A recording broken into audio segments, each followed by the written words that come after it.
तर भोरमध्ये पुणे सातारा महामार्गावर शेतकऱ्यांचा रास्ता रोको। भोरच्या कापूरहोळ परिसरात शेतकऱ्यांनी रास्ता रोको केलाय।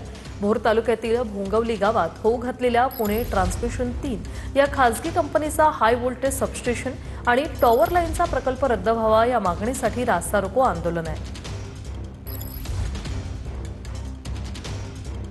भोरमध्ये पुणे सातारा महामार्गावर शेतकऱ्यांकडून हा रास्ता रोको करण्यात आलेला आहे। हाय टॉवरमुळे खरं तर सबस्टेशन होऊ नये यासाठी शेतकऱ्यांनी विरोध केलाय। टॉवर लाईनच्या प्रकल्पाला शेतकऱ्यांनी विरोध केलाय।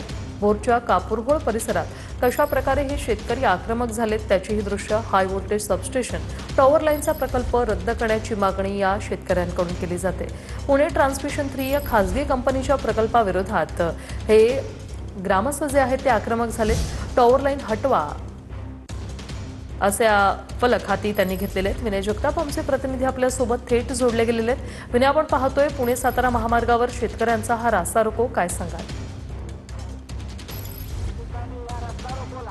नक्कीच वृषाली, खरं तर भोर तालुक्यातील भोंगवली गावात हाय व्होल्टेज सबस्टेशन प्रकल्प जो आतोय त्या विरोधात हे सर्व शेतकरी जे आहेत ते आता एकवटलेले आपल्याला पाहायला मिळतात। खरं तर हा जो प्रकल्प होतोय यामुळे भोर आणि राजगड तालुक्यातील तब्बल 116 गावं जी आहेत ती बाधित होणार आहे आणि जी टॉवर लाईन टाकण्यात येणार आहे त्यामुळे 116 गावांमधील शेती जी आहे ती हजारो एकर शेती बाधित होणार आहे आणि त्याच्याच विरोधात आज हा शेतकऱ्यांचा एल्गार जो आहे तो आपल्याला पाहायला मिळतोय। आज पाहिलं तर पुणे सातारा महामार्गावरील कापूरहोळ चौकात हे सर्व 116 गावातील शेतकरी जे आहेत ते एकवटलेले आहेत आणि या ठिकाणी ट्रॅक्टरसह येत हे सर्व शेतकऱ्यांनी रस्ता जो आहे तो अडवलेला आपल्याला पाहायला मिळतो। या ठिकाणी पाहिलं तर मोठ्या प्रमाणावर या ठिकाणी महिलांसह शेतकरी आणि या संपूर्ण 116 गावातील ग्रामस्थ जे आहेत ते दाखल झालेले पाहायला मिळत आहेत आणि या ठिकाणी त्यांनी आता आंदोलन जे आहे ते सुरू केलेलं आपल्याला पाहायला मिळतं। या ठिकाणी पाहिलं तर विविध फलक जे आहेत ते हातात घेतलेले आहेत आणि भोर आणि राजगड तालुक्यातील अनेक खरं तर जी शेती बाधित होणार आहे त्यामुळे हा प्रकल्प हटवा अशी मागणी जी आहे ती खरं तर या शेतकऱ्यांची आहे। धन्यवाद विनय, तुम्ही